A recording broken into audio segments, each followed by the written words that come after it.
उरलेल्या शिळ्या भाताचं नक्की करायचं तरी काय असा प्रश्न तुम्हाला सुद्धा पडतो का? तर हा व्हिडिओ शेवटपर्यंत बघा, कारण आज आपण उरलेल्या शिळ्या भाताचे कुरकुरीत झटपट होणारे वडे कटलेट कसे बनवायचे ते बघणार आहोत। आता हे कटलेट बघून खाऊन कोणाला विश्वास सुद्धा होणार नाही, हे तुम्ही शिळ्या भातापासून तयार केलेलं आहे। एकदम कुरकुरीत आणि मस्त चवीचे, कमीत कमी साहित्यात अगदी झटपट होणारा हा मस्त नाश्त्याचा प्रकार तुम्ही सुद्धा नक्की करून बघा। इतके छान होतात ना, तर अगदी ताज्या भातापासून सुद्धा तुम्ही हे करू शकता। प्रत्येकाला कळेल अशा साध्या सरळ सोप्या भाषेत रेसिपी शेअर केलेली आहे आणि भरपूर टिप्स सुद्धा दिलेली आहे, म्हणून शेवटपर्यंत बघा। जर रेसिपी आवडली तर एक लाईक नक्की करा। चला तर मग सुरुवात करूया।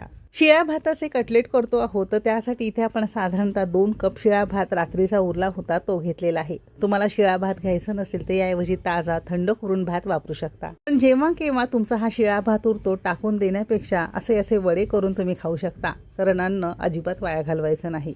तर इथे आपण 2 कप साधारणतः शिळा भात एका बाउलमध्ये काढून घेतलेला आहे। जर चिकट असेल तर थोडासा मोकळा करून घ्यायचा आहे।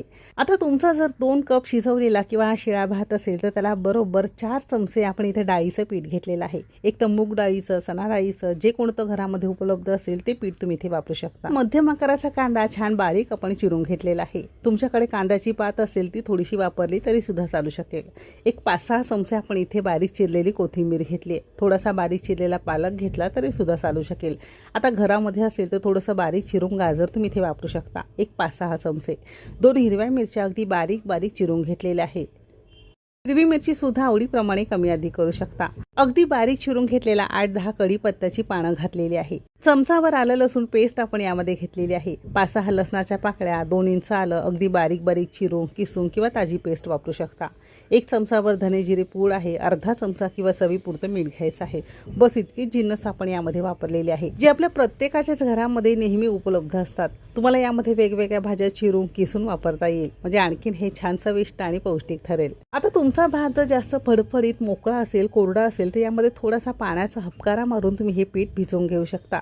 जर जास्त चिकट असेल तर थोडंसं आणखीन पीठ वाढवू शकता, म्हणजे याचा व्यवस्थित गोळा होईल असं पीठ तुम्हाला हे भिजवून घ्यायचं आहे। आता हे मिक्स केलेला भात अजिबात भिजत वगैरे घालावा लागत नाही, पटकन याचे वडे केले तरी सुद्धा चालू शकेल। तर त्यासाठी हाताला थोडंसं तेल लावून घेतलंय, जेणेकरून हाताला हे पीठ चिटकून बसू नये। आता वडा तुम्हाला जितका लहान मोठा मध्यम आकाराचा लागत असेल त्यानुसार गोळा घ्यायचा आहे।